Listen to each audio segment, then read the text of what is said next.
Hey, it's the Big Ten opener. It's Penn State. It's on the road. It's a whiteout. It's a CBS primetime game. It's all those good things to start out Iowa's Big Ten season. So, hey, let's give it some extra analysis. Special edition Hawkeyes live right here at the Voice of College Football. Appreciate Elliot Clough stopping by from the Rivals site for the Iowa Hawkeyes. Elliot, how you doing today? I'm good, Mark. Appreciate you having me on. Big weekend ahead. I will be traveling out to State College with a publisher from our site, Adam Jacoby. Can't wait. This is my first time covering a Big Ten game on the road, so really excited. It's obviously the whiteout, so going to be insane. I just got done recording a pod with one of our Penn State guys from Rivals, and he said the last time there was a whiteout, the entire press box was shaking. So I'm excited about that. Yeah, it's not necessarily like going to Northwestern with like 23,000 people half asleep or not necessarily caring about what's going out on the field. They're pretty rabid out there in State College. So yeah, it should be quite the experience. Not that I've not experienced it. I've been on the campus, but have not experienced a game at Penn State. I will have to take that in at some point. And you've covered other teams in other conferences. You're new to the Iowa scene in particular in regards to covering it firsthand. But this series, and I made this comment yesterday as I scanned the Big Ten Eastern and Western divisions. Obviously, most of the rivalries contained within the division. But if you're looking at cross rivalries, I'm not going to call this a rivalry, but it's been a really good series every time they get together. It's been closely contested, a lot of weird stuff going on, a lot of interesting environments, and typically pretty important games.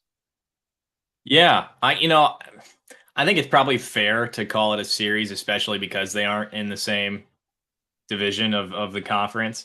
I'd probably call it a rivalry, but I having grown up in Iowa and have been watching the series for so long and seen some absolutely insane moments, especially 2008, 2009, those two games. I was 12 and 13 when those games were going on, so that's like core memory peak of college football for me, and probably will be for the rest of my life, seeing Daniel Murray kick that field goal, and then of course the block punt by Adrian Claiborne the year that Brandon Wager and Adam Robinson were pivotal in that Orange Bowl run for Iowa. And then of course going back to just 2 years ago when my real professional career started covering sports, and I was covering UNI at the time, so I wasn't able to attend that game, but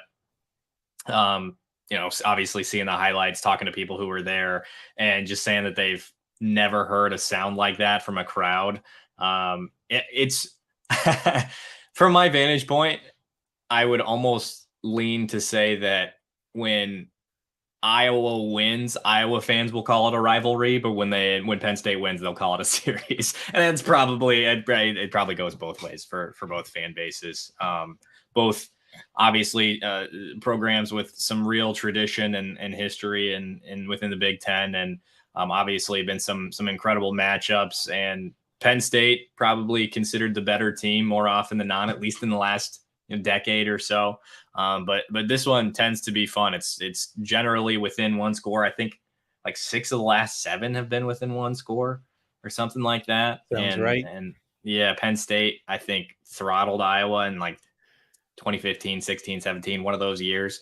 But other than that, it's been really close and really fun. And Kirk has always found a way to hang around in these games, even though they might be considered, the less talented team.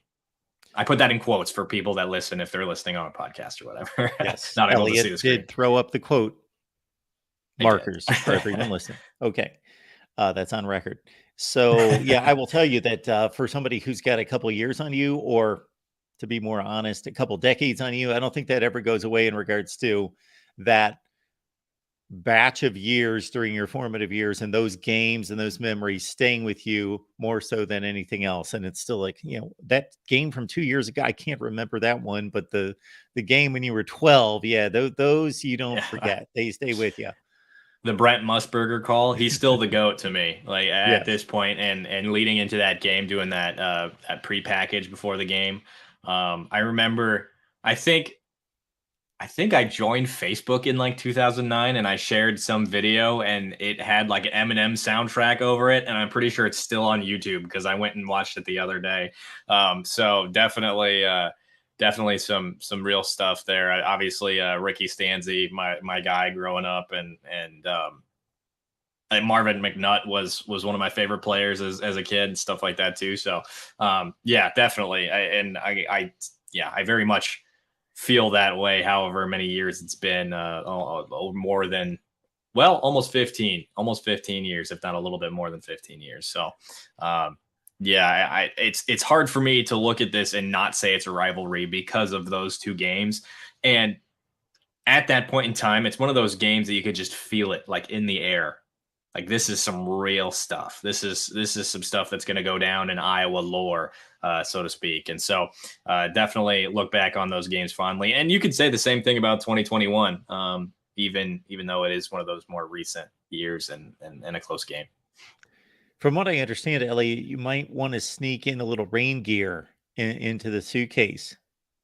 Yeah, I've been hearing a little bit here and there. I have just checked the weather app periodically, but it's going to be a little chilly. I know that. I think the high for the day is 65. I'll pull it up here while we're talking, but the high for Saturday is 64 with a low of 50. And right now they're showing just 30% chance of rain, with the high being around, I think, 3 p.m. and then it kind of dips off throughout the. Oh, I'm looking at the temperature. Never mind. But I think what we're looking at now is like sporadic showers.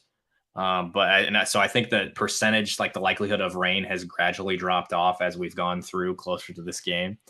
But yeah, and if it does rain, personally, I think that favors Iowa because you take the ball out of Drew Alar's hands. They've got some talented receivers, talented tight ends. And well, it would favor Iowa more if Caleb Johnson and Jazz Patterson were playing. But Le'Shawn Williams was awesome last week. Kamari Moulton looks the part, 2 touchdowns, obviously against Western Michigan. But you keep the ball on the ground. Apparently, from what I've been told, Penn State's run blocking hasn't been great to this point either, even with that potential top 5 pick at left tackle for them. So luckily, I won't have to deal with the rain being in the press box. But if it does come, I think that'll be in favor of the Hawkeyes. Would you agree with that, Mark?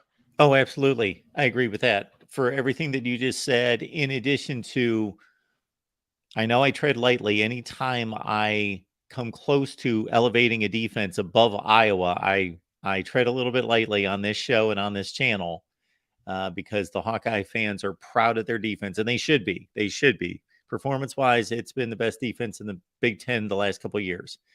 Penn State, though, athletically on defense, might have the best defense in the conference and one of the very best in the nation. Like, they've got like high-end NFL dudes on every level. So the muck and the mire helps the defense to some extent, but it also slows down those serious pass rushers off the edge. Yeah, it does. And anything you can do to help Iowa's offensive line will be definitely taken into consideration and appreciated for Iowa. And you look at the secondary for Penn State; those are some physical corners, defensive backs. They are deep from being top to bottom in the secondary for the Nittany Lions. And it's not like things have been going swimmingly for the wide receivers in Iowa City to this point. For a variety of reasons. And then you obviously you lose Luke Lachey as well, who's a phenomenal blocker, a great pass catcher, more or less Cade McNamara's safety net to this point. And so, man, obviously we're early on in this episode, so I don't want to spoil anything, but the more I talk about it, the more I write about it, the more I lean into it. I really, it's going to be a hard game for Iowa to win, man. It just is. So let's go to 2 sore spots. And I mean, like, actually, physically, they are sore spots because of what you just mentioned. So we'll stay with the tight end position. Luke Lachey's one of the best in the nation. Eric All is maybe, no noticeable drop off there. However, based on what Iowa likes to do with 2 tight ends on the field, And I know that the room is even deeper than that, going to the third and fourth guys, that there are guys there that are capable.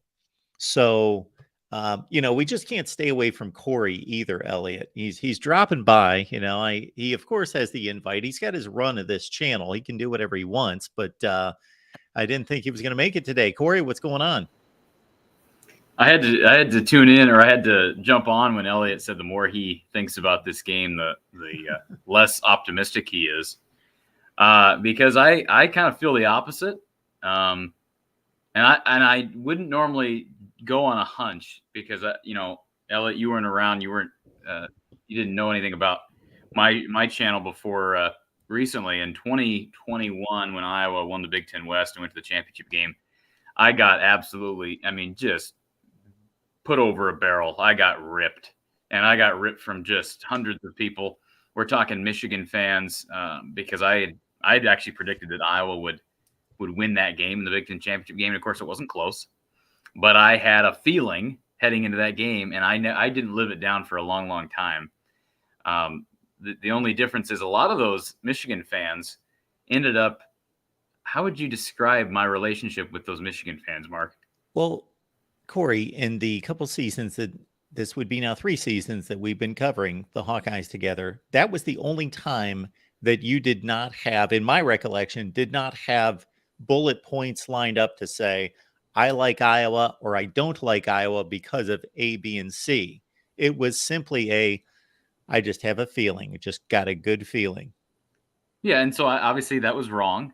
But I will say this. I'm going to say you're helping my case, Corey. Well, here a couple of weeks ago, I'm going to just say this. Here a couple of weeks ago, after Iowa kind of struggled against Utah State and Iowa State looked really good against UNI, I know that's a totally different level of example. But there were a lot of people who were kind of concerned about that Cyhawk game. Now, certainly not to the level of, Iowa versus Michigan 2021. But, Mark, heading into that game, I said, I'm pretty confident Iowa's going to win this game. I don't really – and they did. I mean, they were up 20-3 late in the game. I know that it was 20-14 late or 20-13 in the final few minutes. But for the most part, Iowa thoroughly beat Iowa State in week 2. Again, totally different level here. We're talking as far as competition with Penn State. The only reason I'm not saying they're going to win. I haven't made my score prediction. I'm not making that prediction.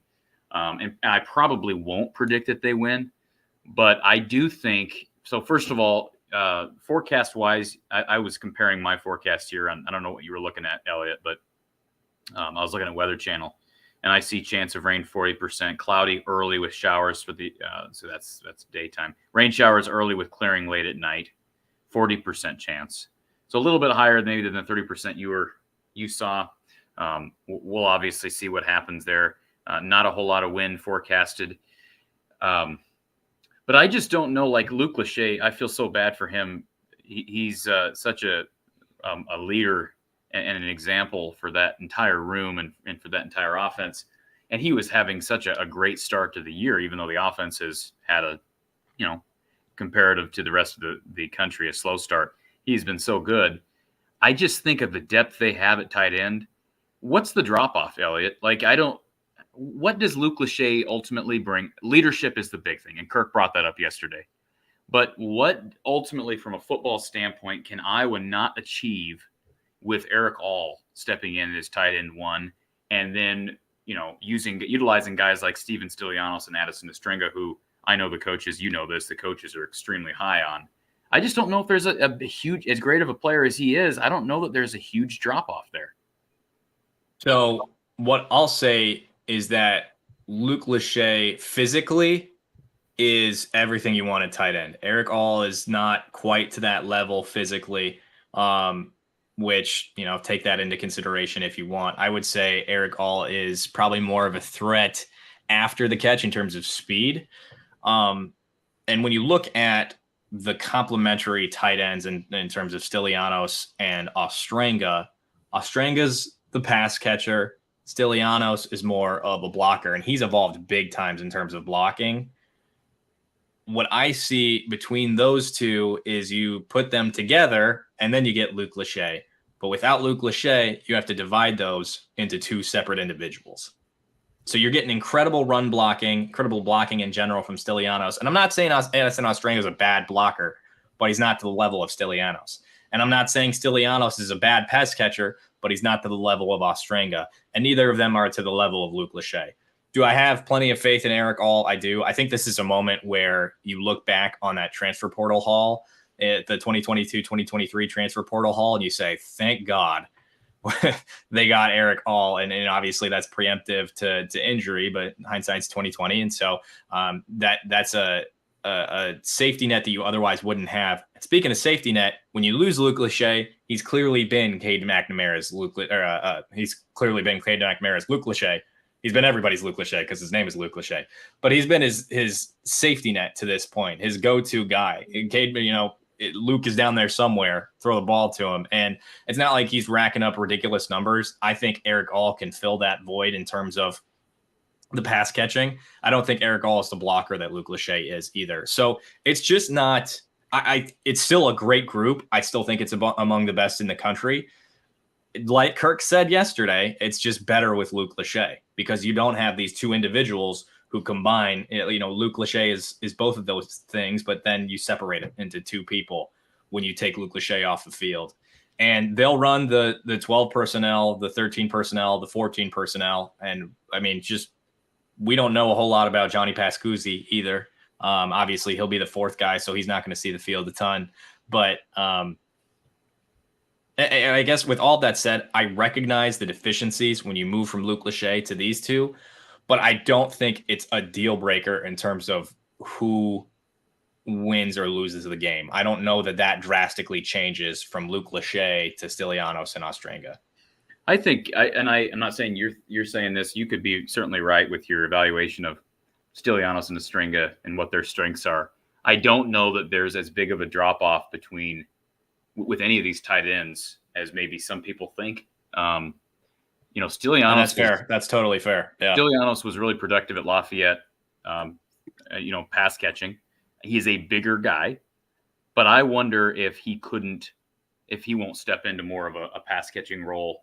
And I don't know about, mentioned 14 personnel. I don't know how much you're going to be able to do with 14 personnel or how much they're going to be comfortable running Johnny Pascuzzi out there. I thought it was weird when they did it with the group they had, and now with Lachey not there. And of course, Hayden Large is another tight end that they have on the field at times at fullback. I don't know. I've always been high on Ostrenga. I actually made the comment, and I pull up the Twitter tweet from a year ago.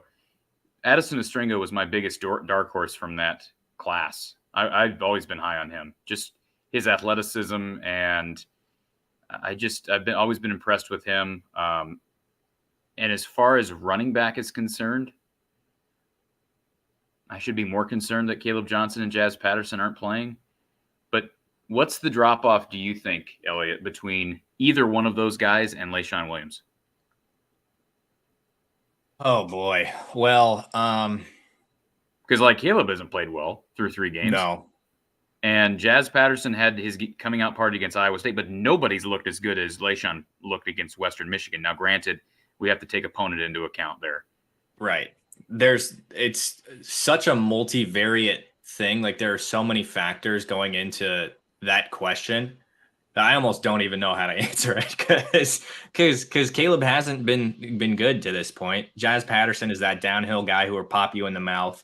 I think that's probably the biggest thing that is the loss there because Kamari Moulton sees himself as downhill runner. That's what he said in the post-game presser. Is he big enough to be that? Is he confident and experienced enough to be that after one game against Western? He's 5'9". Exactly. I don't know how much he weighs in looking it up right now. I have to do that, but that would probably be a bigger concern for me than the tight end group. I mean, just mostly because it would be a bigger concern for me than the tight end group because Caleb Johnson, Jazz Patterson, these guys they're both young, but they have a level of experience that 2 true freshmen don't.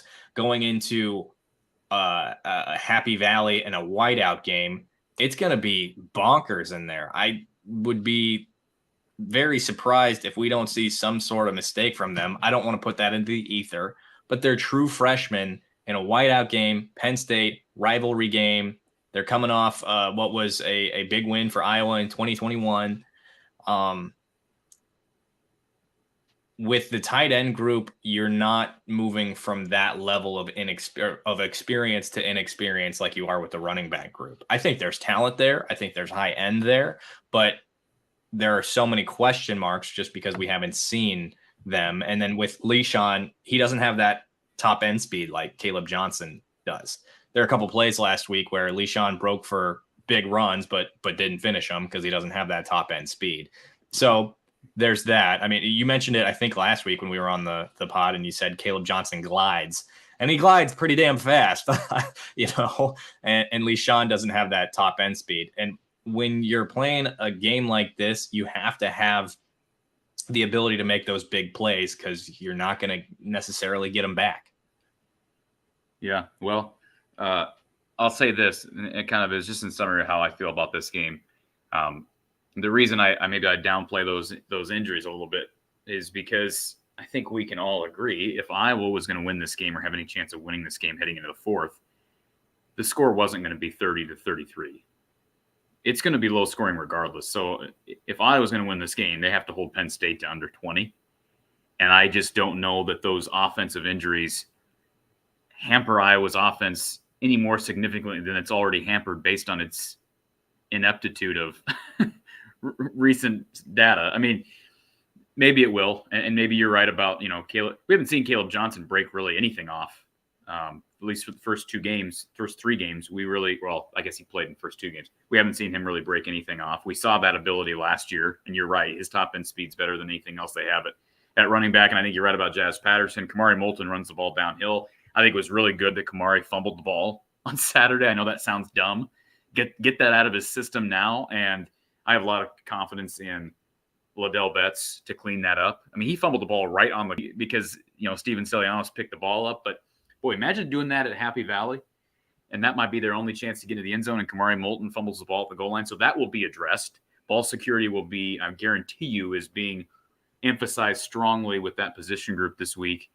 And I just, I go back to the defense. They're healthy. I mean, as far as I'm aware, they're healthy. Is there anybody out defensively right now, Elliot, besides Noah for the season? So they're back full strength. Not that I'm aware of. Yeah, with Murray Harris back. I think the big thing to watch for as far as injuries moving forward is, guys like Jay Higgins, guys like Cooper DeJean. If you start getting some of those guys dinged up, then I think we start running into some problems. And I don't think I know. I was talking to Coach Patterson last night. And I know he won't mind if I share this. He's been a little bit underwhelmed by Xavier Wampa this year, a little bit. He's obviously very athletic. He's got great ball skills, but just a little bit underwhelmed with his reaction time and just he's just not been maybe quite as good as you'd expect out of a second-year 5-star. But he's also still young. If he starts playing up to his expectation. They've got a lot of sure tackling machines out there, and Jay Higgins and Quinn Schulte and Sebastian Castor and those guys. So I don't know. I don't know that they're going to go there and win. I hope it rains. And Elliot took off. So he didn't agree with. Go ahead, Mark. Let's make the. We'll stay with the running back room if you guys have more to say. But that's where I was headed in all this, was to get Elliot's take on not so much the drop off at the tight end position, more so because they're so reliant on two tight end sets, whether they feel comfortable with the third guy doing what Eric All and or Luke Lachey do as being that second tight end. Yeah, and that's kind of where I was getting with I guess I didn't spell it out quite the way you did, Mark, but the issue of taking Luke Lachey off the field, because he does do both of those things that you need from your tight end at a high level. And if I think both of these two tight ends are serviceable but they're not high end like Luke Lachey is at both of those things. I think they're a traditional number 2 tight end at Iowa. I think they both bring equal value in different dimensions, but they're not the dual threat that Luke Lachey is. You're talking about Ostrenga and Stylianos? Stylianos, yeah. Because, I mean, we're looking at Luke Lachey, and he could be a top 3 round pick in the NFL draft next year, even with his injury and not being as productive as through 2.25 games, 2.5 games, productive. I mean, he could still come back, but this is a guy who could go to the NFL, and I'm not going to say the same thing exactly about and be drafted within a decent amount of the first few rounds of the draft. And you can't say that about Addison Ostrenga and Stylianos. I mean, these are guys that could be practice squad pickups and get invites to camps and stuff like that. To this point, obviously, there's more to come, especially for Ostrenga, but you just can't say the same things about these two that you can about Luke Lachey. I mean, within the offense, I think they can be productive and I think they can be effective, but it just comes down to that sentiment, right? It's not like I'm saying they're bad players. They're going to be just fine, and they're going to do what they need to do. They'll both be able to catch passes. They'll both be able to run block, but they won't be able to do it to the level of Luke Lachey. And I just think I truthfully think it's that simple. Hater. and may not be able to do it this Saturday. May be more equipped to do it in 6 weeks or next year. And let's remember, Elliot hit the nail on the head when he said Addison Ostrenga is in his second year. He was a true freshman last year, and I think he burned the red shirt, didn't he, Elliot? He played enough that I think so. Okay, especially with the Laporta injury down the road. I would imagine so. And by the way, before we transition here, I do want to agree with you. I think he was one of the more underrated players in that class. I think he was a 5.5 rating on Rivals, which is the fringe 3-star. It's the same conversation we had fairly recently about Brevin Dahl. Like, he is not a fringe 3-star, and neither is Addison Ostrenga. He had Addison Ostrenga. I remember talking to him, interviewing him after he committed, and bringing up it was either his 247 ranking or his Rivals ranking, and it was like 1200th nationally. And I'm just like, I remember asking him, like, does that give you a chip on your shoulder at all? And he said no at the time, but let's not forget he was committed to play baseball at Iowa. He's a really good athlete. And Sun Prairie, Wisconsin, is that where he's? Yep. Am I right in saying that? So, I'm really high on what Iowa's done with Michael Burt and with Gavin Hoffman. I think they've got really good tight ends coming in. I like Grant Leaper too. But anyways, those guys aren't going to be helping this Saturday. So we'll see. I just wonder if they can, I'll say this, if Iowa's backs can protect the football, that might be my biggest key for the game. Can Cade McNamara protect the football, and can Iowa's backs protect the football? Illinois got beat 5-0 in turnovers last week. Only lost by 17, despite being -5 in turnovers. Not everybody can be Kansas of 2021, Mark? Wasn't that the year they were -5 in turnovers and beat Texas in overtime? Do I have that right? Well done. Like that's a total fluke. Total fluke. That's what that is, Mark. That's a fluke. That I would guess you could count on one hand in history of major college football the number of times that's happened. Well, I've thrown this one at you. How about losing the turnover battle 4-0 and beating the number 2 team in the country to win the national championship? That's tough to do. And beat them by 3 touchdowns. When was that? Ohio State over Oregon. Oh, my goodness. That was 2015? Yeah. 2016. The 15 playoff, yeah. Yeah. The 14 season, yeah. Interesting. Yeah. So, I mean, they got to win on turnovers. And I just think, like I said, you're right, Elliot. They got such youth there now at a key position in running back, at a position where it could become even more important if the weather gets bad. So they just got you want to run effectively. You want to average 3+, I say 3+ yards. I think if they get 3+ yards a carry, that's pretty good. I mean, against this Penn State defense. But besides that, just protect the football. don't have, like, my big thing is they don't have to rush for 150 yards or 140 yards. They just got to play clean football, protect the football.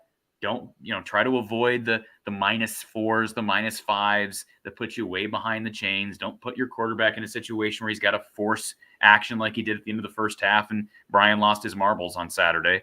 They just got to be able to play clean football, protect the football, and hopefully those things get cleaned up. I just have a lot of confidence in Phil.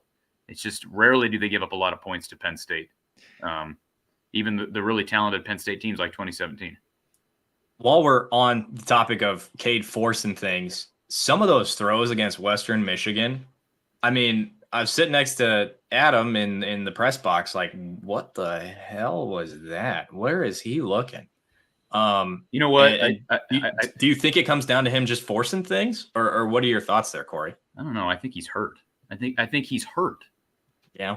And I know that I sound like a broken record, and I got ripped for saying it a week ago. I can only speak out of turn because I'm not there every day, and I'm not a part of the medical staff. But based on what I know, which is limited, based on what I know, he should have been shut down last week. That's my opinion. I believe they should have shut him down the day after the Iowa State game, let him rest that quad for 8 days, assuming that would have helped the situation. Instead, we got what I believe to be malarkey on that Tuesday from Cade about how he felt better than he has in a month. First drive of the game, he tries to scramble for 8 yards, and he literally looked like Don Patterson running down the field. No offense to Don Patterson, love the guy, but don't want him running as a quarterback in Iowa's offense right now, and I don't think Don Patterson would want that. So, he was hurt. I don't want to hear this ridiculousness about how he feels almost like he's back. He looked as hampered as he has, and he took a beating on Saturday, Elliot. He got blasted, and he had a play late in the game where he got rocked. And even Don said to me last night, Cade could have easily gotten hurt on that play. Cade was in the game too long on Saturday. Let's talk about that for a second. He didn't come out of the game until 8 minutes to go in the game. You're up 31 points, or, well, they weren't up 31, they're up 24. That's ridiculous. He shouldn't have even played in the game. Deacon Hill should have played, or Joe Labus could have played. Don't tell me for a second that you win a game 41-10 with Cade McNamara playing poorly. You're telling me they wouldn't have been able to win with Deacon Hill or Joe Labus? They did not win that game Saturday because of Cade McNamara, and they still won with flying colors. So I think they should have rested him. That's my one fear, is now he's going to be hampered the rest of the year because their one real opportunity, minus the bye week, was this past week, and we didn't take it. And maybe the defense plays even more lights out, knowing, okay, we're sitting Cade McNamara for a reason. It's on us. We'll take care of this. Maybe. Now, what's the... I think we've gone over this, Corey, so if we can keep this short just for my own sake, but just because maybe listeners are tired of talking about it, but he was not even listed as questionable last week. What's the play here? All I said that I don't know what the play is, but all my speculation was remember my conspiracy theory from a week ago? I just said, I wonder, and it just rang odd to me when we got that Tuesday presser, and Cade, go back and watch that press conference. He made a point. You were there. He made a point of saying, I feel really good. I feel as good as I have in a month.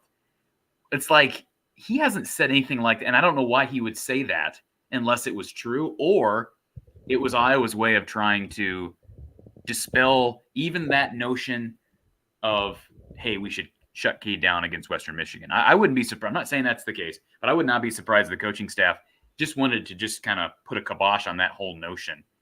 And I don't think any in the media address that. And why would you, right? After he says he feels almost 100%, why would you? I don't know that they want to do, and this is, again, maybe just a conspiracy theory. They maybe just didn't want to have to address that because they decided, hey, we're going to play Cade, or Cade wants to play, or whatever the case may be. And maybe the medical staff agreed with that decision. I'm sure that's the case. And again, I know a lot less than they do. I'm just going by what I've seen out of him. To me, he hasn't looked healthy any week, and he looked as dinged up Saturday as he has. And I think to address him getting hit on Saturday, a lot of that is him just holding the ball too damn long. So yeah. I think it's a mixture of, well, I mean, I think your question is valid. I think there are enough breadcrumbs to find yourself at the point that you have. And I mean, especially when you watch, he got up and was wincing too. He was smiling, but he was wincing. First drive of the game. First drive of the game. Yeah. And,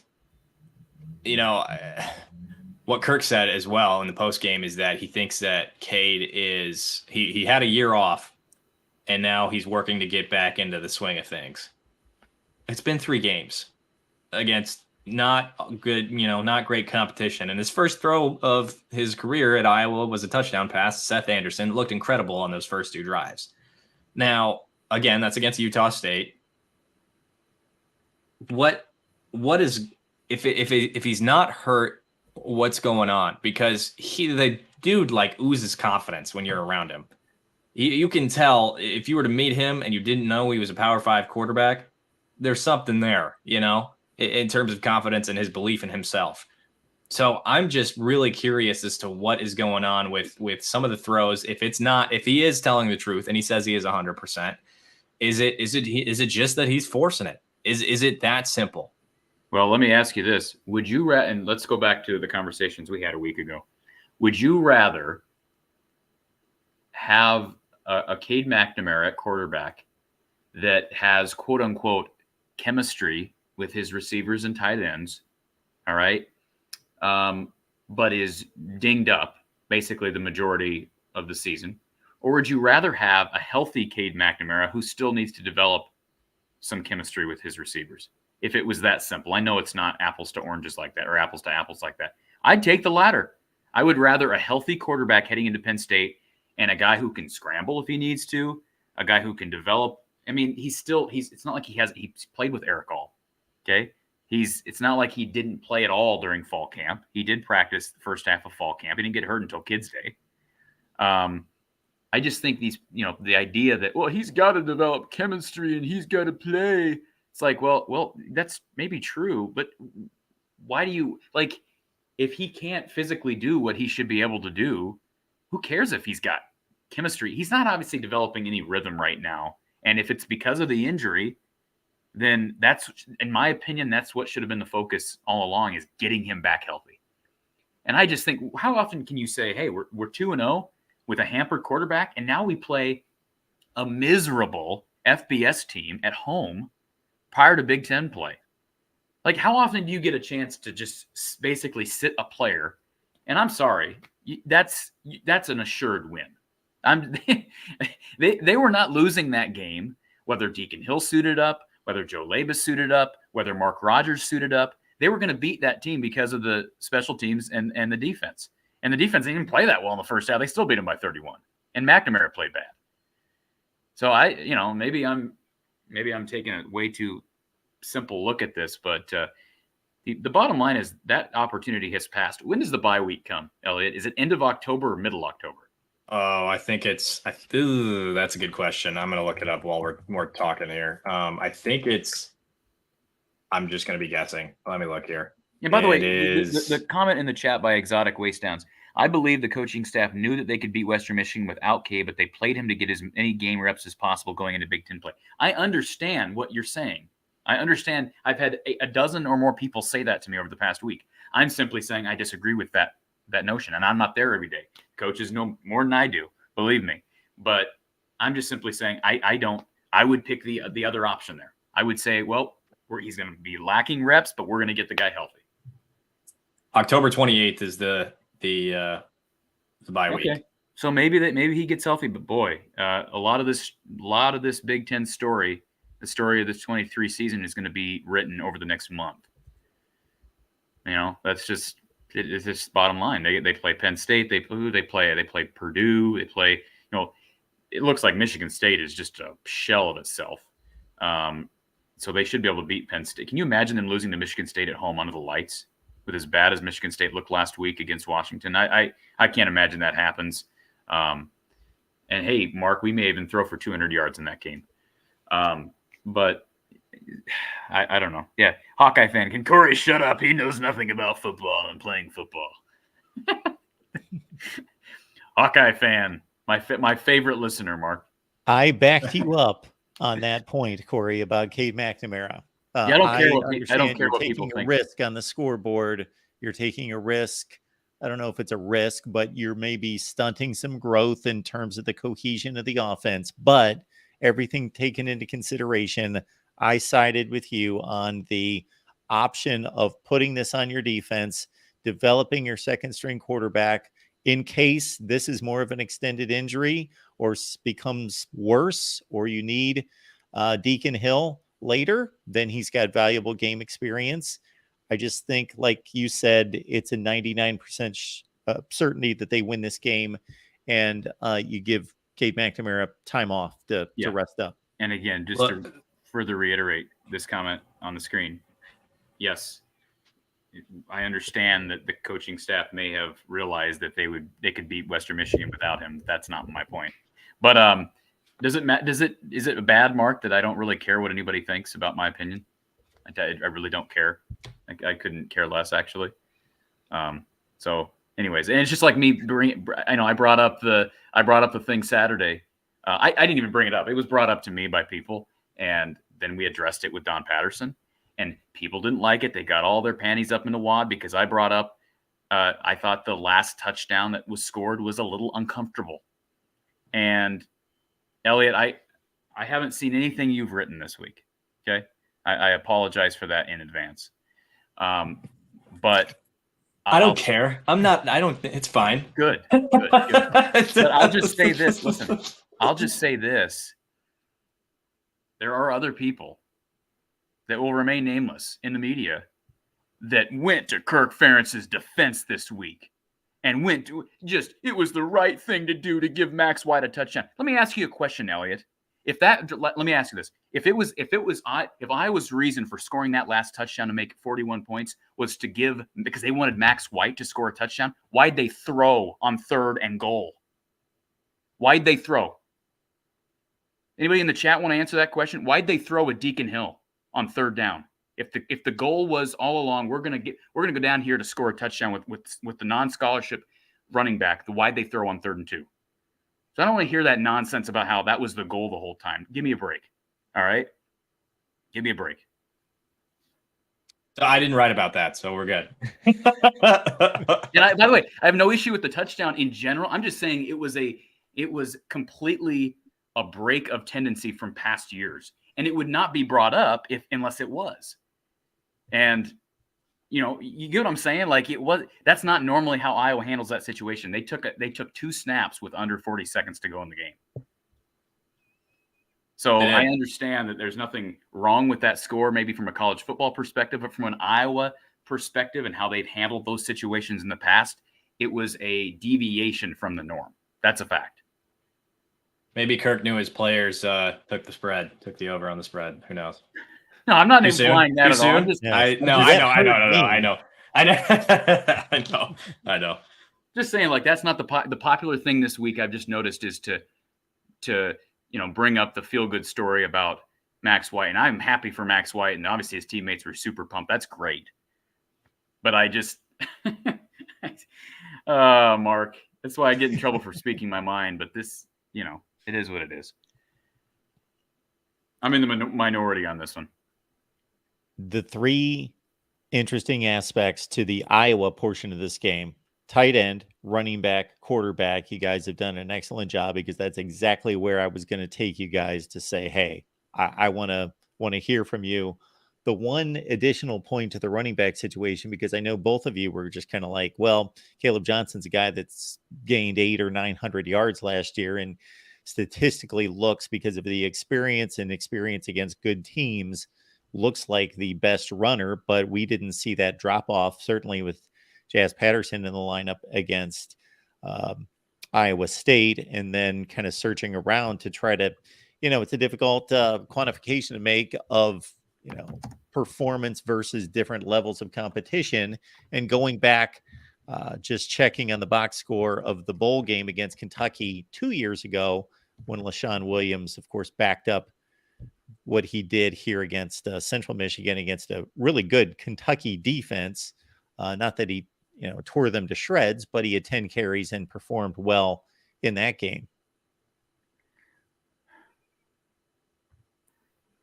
Just my confirmation of everything that was said there, with a little bit more little bit more information.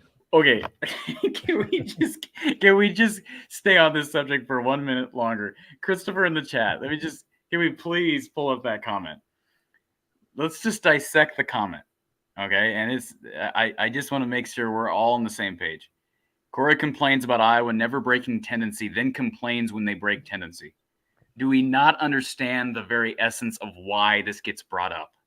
Do we not understand the very essence of why it's odd that they broke tendency now? Do we not understand that? Do we not understand that? Am I the only one that... I hope so. It's like people don't... Oh, well, we're finally breaking tendency. We've turned a corner. Do we not understand that there's a different factor and different variable in play this year than we've ever seen before? So it is a topic of conversation. The variables that you brought up in the past had to do with winning and losing football and productive offense. This one has simply to do with possibly manipulating an incentive. There has never been a publicly stated points per game metric that determine the future of one of the major coaching staff members. Context matters. Yes. That's all I'll say. I'm all... That's not even to like just jump in and agree with you guys on everything. I'm just like, that applies in so many different arenas where folks will just look at something, go with an opinion, and then that's it. And they don't factor in context. And that drives me crazy right here as well. And okay, for the record, I've said this before, but I do not blame Brian for this 25 point per game thing. I don't. It's not his fault. I feel bad for Brian, actually, with that. I feel bad for the players. And I mean, it's not Brian's fault. I'm not going to blame Brian for this.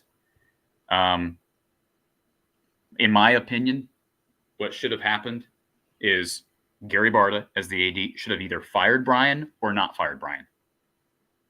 We didn't need to have this whole public nonsense about a 25 point per game metric. And I know people have told me why that metric, people who know a lot more about the situation than I do, have told me, hey, Corey, you need to understand why that metric was publicly, was made public.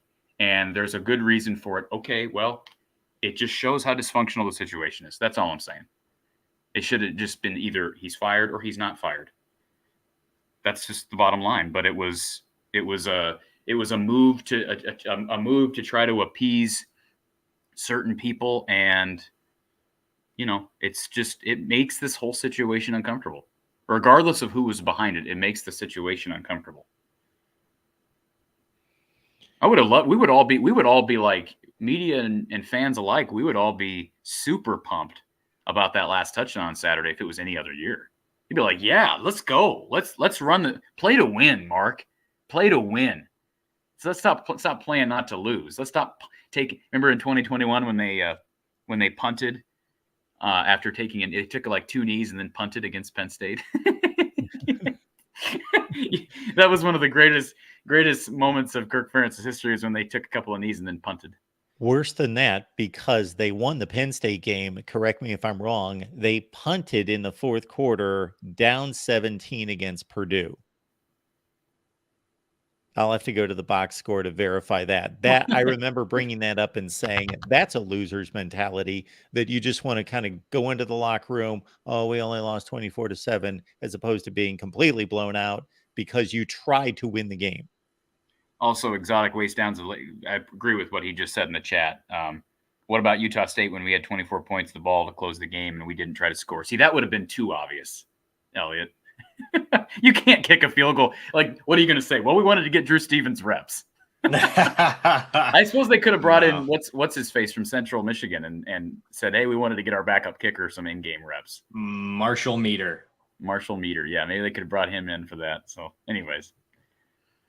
Did Matt Rule really say what Cole is saying on the screen here? I have no idea, but Cole is saying this. And for one thing, the term waste downs, it shouldn't be called a waste down. It should be called maybe an opportunity down. I don't know. I'll come up with a better name for it, but it's not a waste down.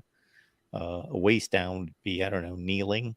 But so anyway, yes, Cole is telling us that supposedly Matt Rule says 2nd and 1, you always just dive right or quarterback sneak to get the first down. Wow. He must have had some conversations with Brian since he's gotten the job. By the way, new data is in. 5 waste downs on Saturday against Western Michigan, 0 passes. Now, if history was an indicator that we were just building up tendency, Mark, then fine. But history is not an indicator that Saturday was a reflection of trying to build up tendency to break tendency against a better team later. It was just how we operate in the offense. It may have been something I said on this podcast. I'm not positive as to whether or not I was here or another one, but I said, kind of like I said about context matters. I said, "Have you heard of a shot play, Brian?"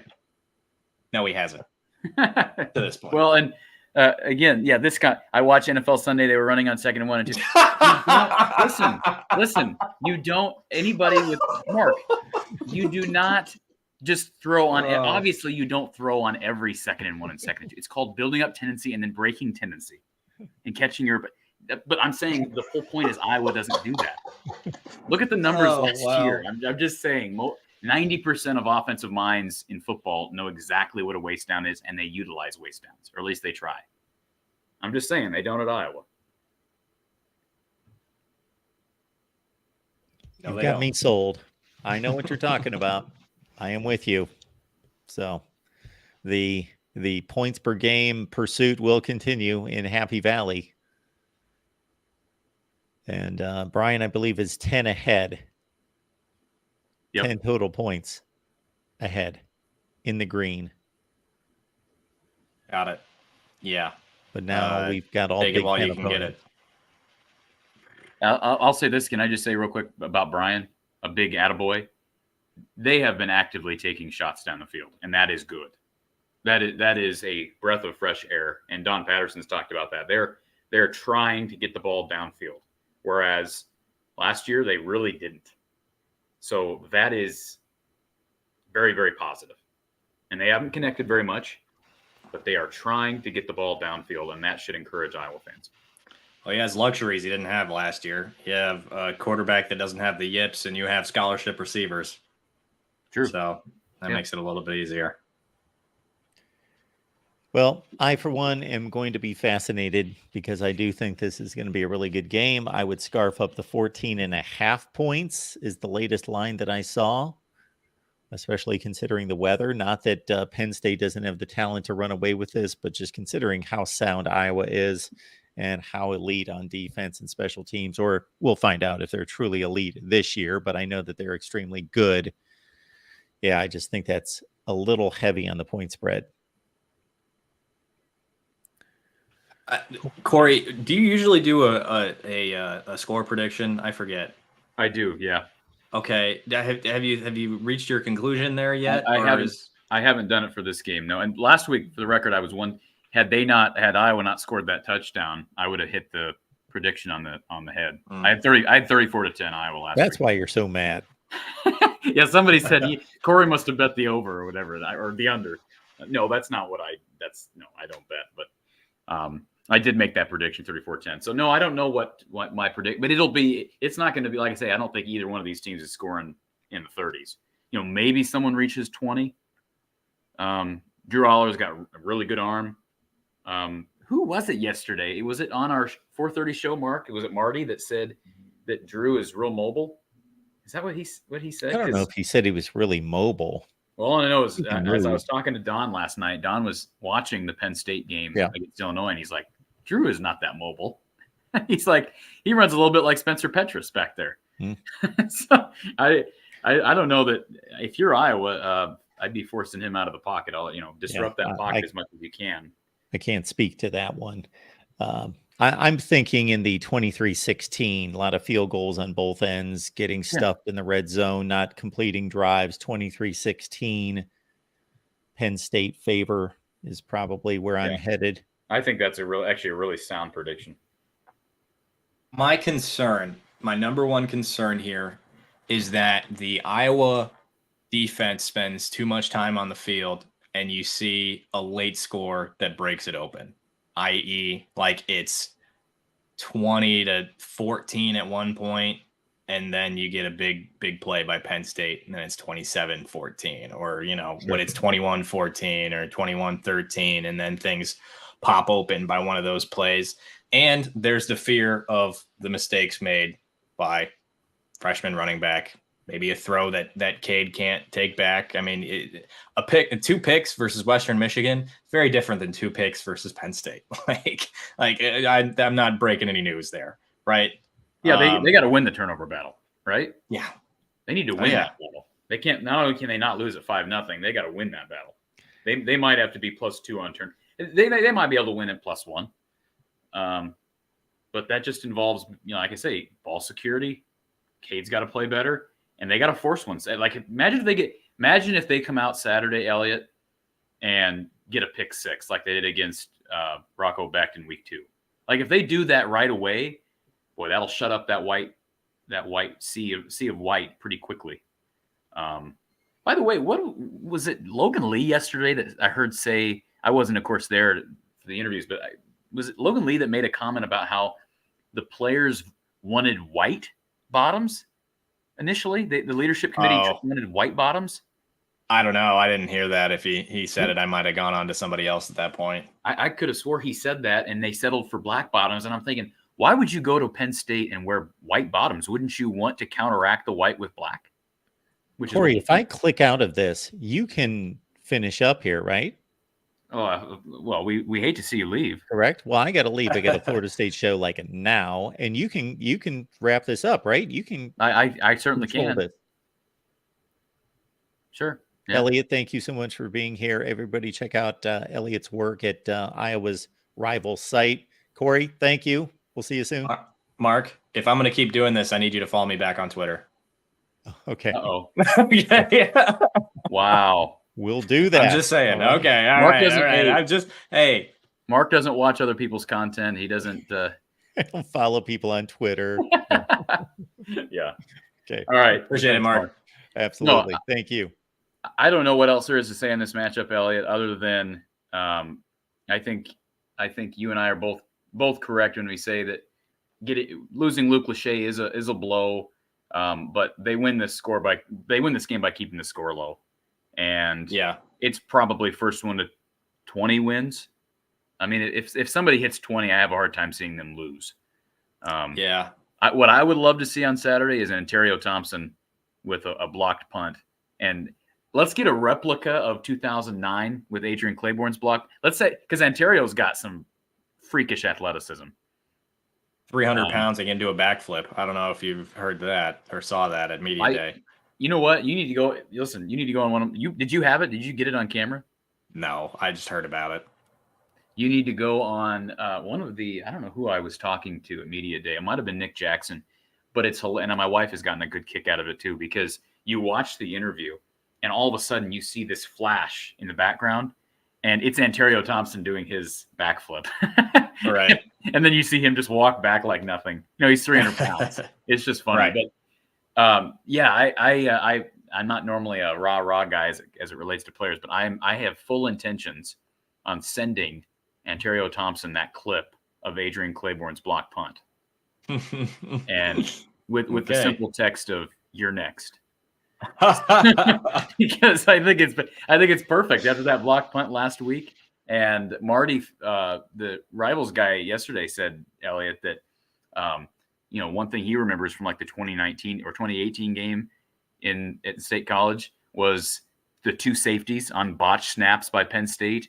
And I remember Iowa had a fake field goal where they threw it to Sam Brinks, defensive lineman Sam Brinks, and caught a touchdown. So there's always these weird special teams things that happen in this game. It wasn't just 2009. Here's the thing about Ontario Thompson. For those of you who were watching replays or watching really closely last week, he could have had about 4 or 5 block punts. It was about this close on several of those snaps. There was one play. I sit next to David Eichel and Adam Jacoby.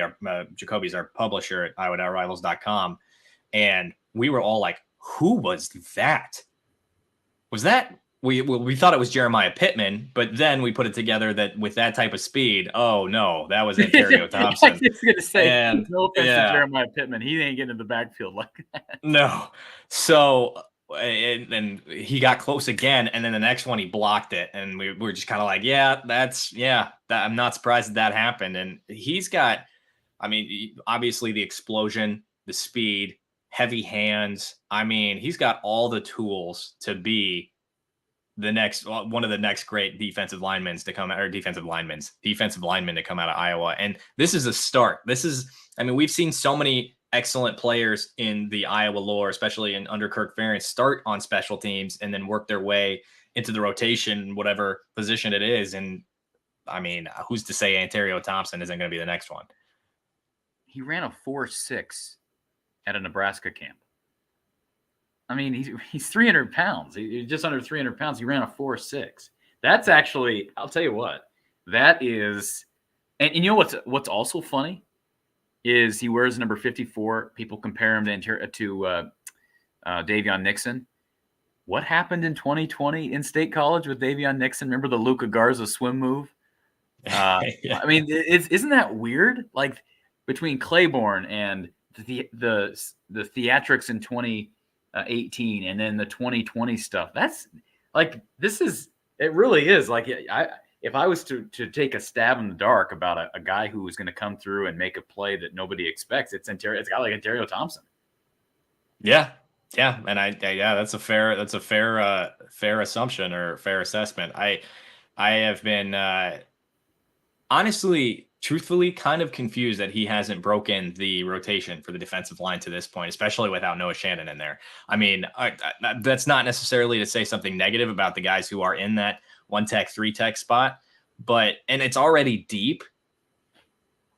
Like it's just a bit of a shock to me that Thompson isn't in there one way or another. I mean, like, what do you think that comes down to? Is it just, being new, like, well, and not having? What Kirk made the comment yesterday about how it's a lot easier for a guy who's playing on the outside to play early than it is on the inside. Like it takes some time. I don't know what it is from a technical standpoint. That'd be a great question for Kelvin Bell or Phil Parker. And unfortunately, Wednesdays are hard for me to get on for the Zoom press conferences. You guys got to talk to Liddell today, correct? Yeah. Yep. And so, but those Wednesday morning media availabilities are, rotated. I'd like to, at some point, hopefully we'll get Kelvin or Phil, and I'd like to be a part of that because I would be curious to ask him that question. What does Ontario need to do?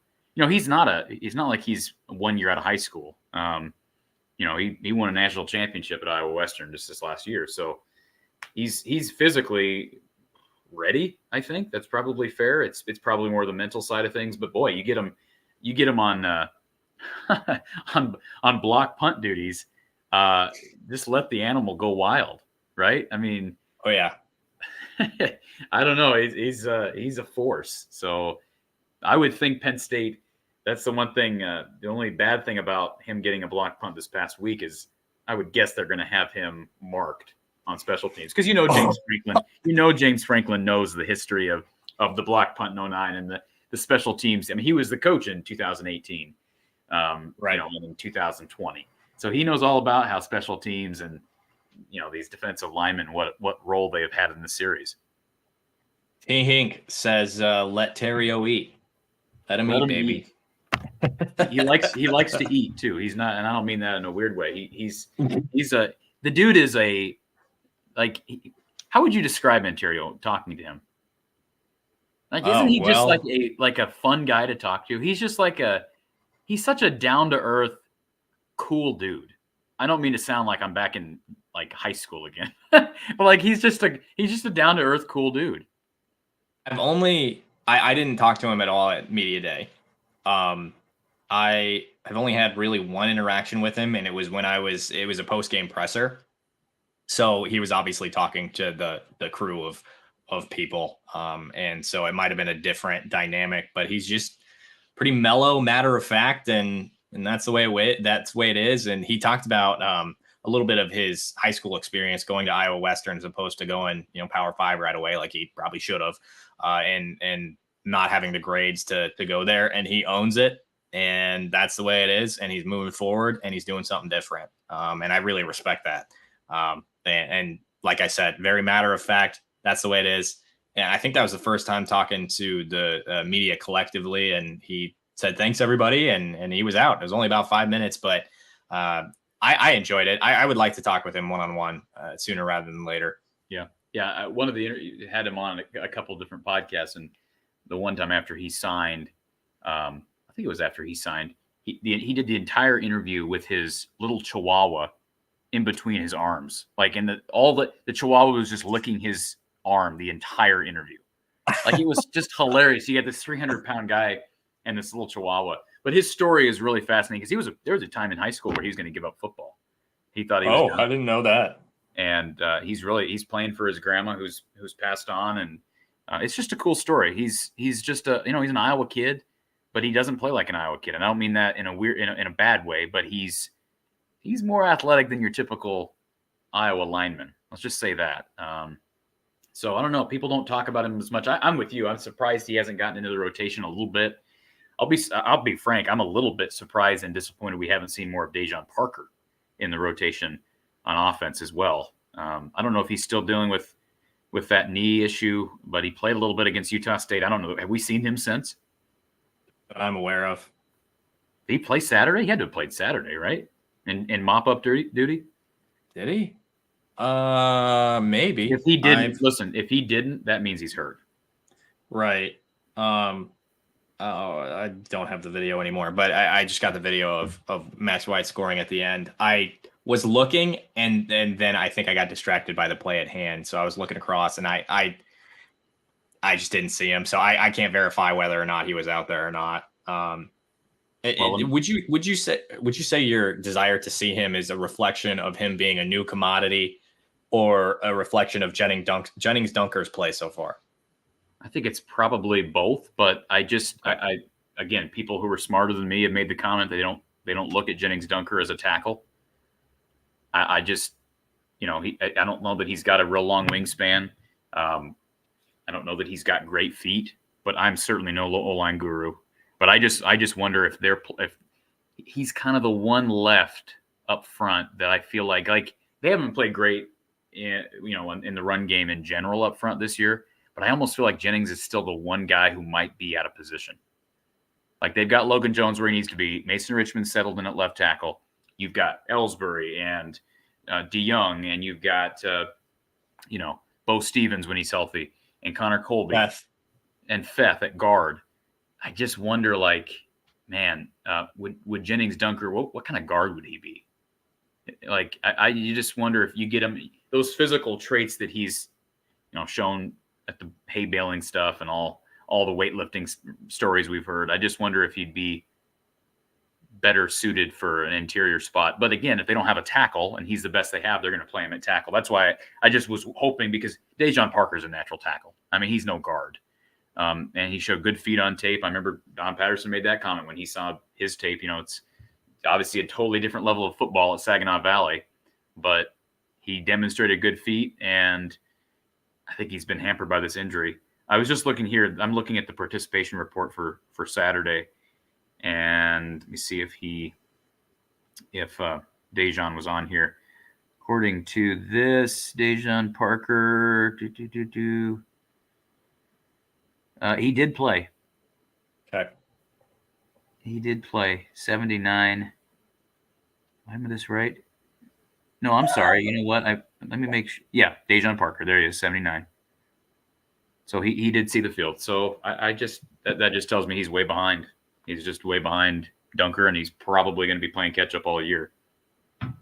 Probably, based on I can't remember. Somebody asked about Parker, not this week, but I think it was last week or 2 weeks ago. And Kirk was he spoke very succinctly. He said he's coming along. I couldn't tell you this. I'm paraphrasing, but didn't really go into too much detail. And I think that kind of tells us a little bit more of where he's at, and that he's behind Dunker. Yeah. So that's disappointing. But I don't know. Is there anything we didn't cover, Elliot? Anything that that I don't know. Anything about this game on Saturday that needs to be mentioned? Not that I can think of off the top of my head. Anything recruiting wise that you want to talk about or have questions about? Great question. Yeah, I saw. What did I saw? Nick Brooks was I can already see he's being a recruiter on Twitter. Who was he? He was commenting on somebody's Twitter. Somebody who just got offered, I think, the other day or visited. Really? You're probably more up to date on that, but that was good to see because I don't feel like Caden Proctor, did he ever really do that? I mean, obviously Xavier Wampa was a big time voice for that class, but I didn't feel like Proctor did. Not that I'm really aware of. I'm looking at it now. He commented on Braden Trimble. He's a 2025 receiver from Mount Zion, Illinois. He's got 3 offers. The other 2 are from Northwestern and Miami of Ohio. Yeah, he just responded and said, "Come home," after Trimble reported the offer. Yeah, that doesn't surprise me at all. Like I said last week, Nick Brooks isn't Caden Proctor, and I'm not saying that you were making that assertion. That the narrative is out there and it's going to be out there. But Brooks is a Hawkeye. For all I can tell, he's going to stay a Hawkeye, and I'm not surprised that he's out there recruiting. He probably connected with Braden at the visit and then saw that he got the offer and dropped the message. And so that's the most recent offer so far to this point this season is Trimble. If and when you get a second, Corey, go ahead and look at his film because his offer list is going to go up. He's gradually getting more and more interest. His stock is rising. He's probably going to go on a visit to Michigan here. He's going on a visit to Iowa State this weekend. And Iowa is in early on his recruitment. I'm going to have an article about it here soon on iowa.rivals.com /subscribe if you're not a subscriber yet. And he's a playmaker, man. He returns kicks. He's obviously a really talented receiver. And Iowa got in really early here. But what Braden did tell me, and this could definitely change, he's a high school kid. Maybe he's just not informed yet. But he did tell me that he's going to wait until after his senior season to make a decision. So maybe that means, and this recruiting class will be a little bit smaller for Iowa. So maybe Iowa gets in early and holds on. And he said he was surprised by the offer. So he was pretty happy about it. And he's a playmaker, man. Like I said, Corey, if you get a second, I think he just posted his first half of the season highlights on his huddle. And you'll see why his stock is increasing and why Iowa got in early. So let's bring up the 24 class for a second. First of all, Cam Buffington, dude, went off on Friday. Didn't he score 6 touchdowns? Yeah, something crazy. I am not surprised by that. Cam's an FBS football talent in 8-man football. So I never get really surprised by the type of numbers he puts up. I've got a week where typically what I try to do, and I'm not going to a game this Friday because Adam and I are heading to State College, but typically what I try to do is go to games where there's really good players on 2 different teams. That way I can kind of double up on content, talk to 2 different guys, see what their plans are, visits, stuff like that. But I do have 1 week that's open, and I'm going to see what I can do to go out and see Cam. And I'm really excited about that. He is definitely a freak athlete and a guy that's going to be really fun to watch. That linebacking core in the 24 class between Buffington, Weiskopf, and Reese could be really good. Weiskopf just committed to playing in the All-American game this spring. And so at least between those 2, I don't know a ton about Reese yet. I haven't talked to him in person. I haven't seen him in person, but Weiskopf does so much for Williamsburg that if you slot him into linebacker and just have him do one thing, he's going to do it at a really, really high level. And you could say the same thing about Buffington. Yeah, I know when Reese committed initially, I was just impressed with. He kind of reminded me of like an Aiden Hall, which we haven't seen Aiden Hall do anything yet. He's a true freshman, but just one of those tough, physical Iowa products, small town Iowa products. What is he, Monticello? Is that where Reese is from? Yep. What's the latest on Rashad Godfrey? There was talk about other teams kind of coming in there and trying to flip him. Yep. Oregon State, Kansas State, and Louisville came in, all offered. There was buzz that he may go on a visit. I haven't heard anything about that. I just talked to his teammate, 2025 running back, 3-star out of Armwood, Gerard Pringle. He is a stud. I'm going to have an article out on him tonight. Again, you can check that out on for our premium content on iowa.rivals.com. But every conversation that he alluded to when I was talking to him between he and Rashad it sounds like Rashad's still all in on Iowa, still wants to be a Hawkeye, still refers to Iowa City as home. But I think where things are in his recruitment currently are more of a reflection of the grand scheme of things in recruiting rather than where he's at necessarily. Now that could change. I haven't heard anything about him taking another visit, anything like that. But for right now, it sounds like things are as good as they can be, knowing that he's still reporting offers, knowing that he's still aware of these other schools showing interest. So I can't say anything definitive really at this point in time, but what I heard from Pringle is encouraging. Well, it's good news. And I obviously, when I look at that 24 class, I mean, I don't know what is Iowa totally done there now? In the 24 class? Yeah. I mean, is there anything else minus the transfer portal that we should be following over the next few months before signing day? I think if they're going to add any other players by the looks and sounds of it, it's going to be a receiver and a defensive back. There are a couple. There's Leroy Roker out there from Florida, defensive back. Also Casey Etienne from Florida. So it's looking like I had mentioned Jaquan Reed previously. He's a guy that his official got kicked down the road, so I'm not sure if that's going to happen or not. He's a receiver from Florida as well. So I'm really not sure what the wide receiver picture looks like for Iowa at this point in the 24 class. Obviously, they've locked down Vanderzee and KJ Parker, who are committed. Great commits, both guys who are playmakers. And defensive back, I think they're trying to add forgive me, I'm having a brain fart currently. I'm looking at defensive backs here. Well, they added what's his face, Jalen Watson. Right, Jalen Watson and Rashad Godfrey. I couldn't remember if it was 2 or 3 running backs, and I was just completely forgetting a recent commit. But defensive backs, Watson and Godfrey right now, and they'll add either 1 or 2 more defensive backs. Casey Etienne has yet to lock in as official. Leroy Roker has an official setup. But if I was to, I have a future cast in for one of those 2 players, and you can see on our premium board if you want to check it out, and I can tell you off mic, Corey. But they're definitely going to finish up with adding another defensive back. Do I think they add another receiver? At this point, it's probably 50-50, just because I'm not sure where they're at with Jaquan Reed and if they're going to offer another receiver. If they offer another 24 receiver, then it's still open. But for right now, they're solid with their 2 receivers, and they're happy with where they're at with those guys. We need to, at some point, talk, not obviously on this channel, but at some point we need to talk about Iowa basketball recruiting. How much are you involved with that? I mean, obviously this is your first year with Iowa Rivals, but how much are you going to be involved with basketball recruiting? How much are you involved? I will. I'll be fully involved, just as much as I am with Iowa football.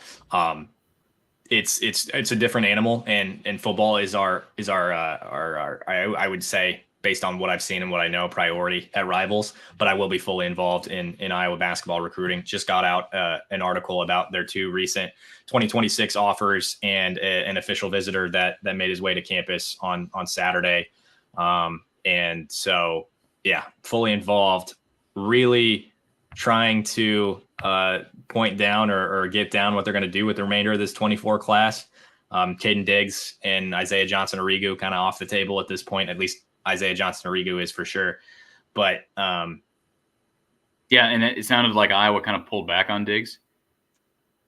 That's I don't. So yeah, so I'm just curious that is doing nothing to. Again, this is not a basketball show, but that's doing nothing to quiet the frustrated part of the fan base that believes that Fran puts all his eggs in one basket only to lose those eggs later on. That just like, once again, here's a 4-star kid. I'm just going by what people say to me, and I think they're right.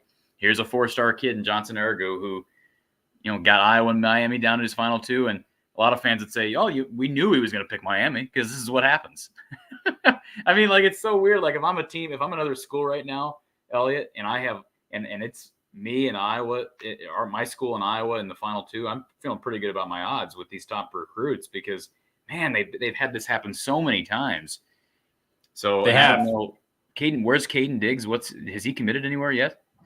No, he actually kicked the can down the road and opened up his recruitment again. He had initially planned. That ship has sailed? I do. And that's reading between the lines. I don't necessarily have a source on that. And it's gathering what I've seen and what I've heard. And 2 + 2 = 4. He had that initial commitment date set and said, nope, reopening my commitment, looking forward. And so I think it's kind of telling. I guess only other recruiting related question for football that I have, and then we can wrap this thing up, Elliot. But as it relates to Brevin Dahl, obviously he broke his arm here recently. What's his recovery timetable? And was he planning on enrolling early? He is out for the season. And no, he was not planning on enrolling early. He wanted to have his track season. So as far as I know, unless that plan has changed, I haven't talked to him. I sent him a text when I heard the verdict on his arm, and we had a brief conversation, but I didn't ask about enrolling early. As far as I know, he is not. The only 2 that I've heard are Gavin Hoffman, and Bodie McCaslin told me he would be when we had our conversation and when he committed. I'm not sure if those plans have changed, but those are the only 2 that I'm aware of currently. I can tell you for sure, for anybody who's curious, that basically everybody who's in a Catholic school is not gonna end up enrolling early just because of rules and how they operate. But obviously that's not Brevin Dahl. He goes to ADM, but no, he did want to go to prom, go to a senior prom, and run state track, being one of the top prospects in the state for track as well. So and again, unless anything has changed, that's my understanding of his plans. I could be wrong. I have to go back. I haven't published the interview yet, but in a talk with Jalen Watson here a couple of weeks ago, he made it sound like, I think, now don't quote me on this, but I was thinking he said he would like to enroll early. But that one's he's at a Catholic school, so. Oh, okay. Well, there you go. You're right. He's Toledo Central. Okay. If he wasn't, that wouldn't surprise me. That sounds like Jalen, but. And his, for anybody that doesn't know, I mean, I'll kind of put a promo in for that interview that I'll be releasing here in the next couple of weeks. For anybody that doesn't know, his uncle remind me who his uncle is. Now I'm blanking. Fred Russell. Yeah. How about that? So he's got some strong Kirk Ferentz, Iowa roots there. So anyways, I will say this, I put a quick promo in for my platform here this evening. We've got a live show coming up at 8. So if anybody, people want to stick around, we'll jump over to my channel at 8 o'clock, and we'll take calls. And Elliot, you're obviously welcome. I know you put in long days, but you're welcome to hop on for a few minutes if you so desire, and we'll take phone calls. And I know I made the invitation open to Mark. He's got a lot of live stuff going on as well, but try to do a call-in show per week during Big Ten season as much as we can. And what better week to do it? This is the hardest game on the schedule. I don't think there's any question about it.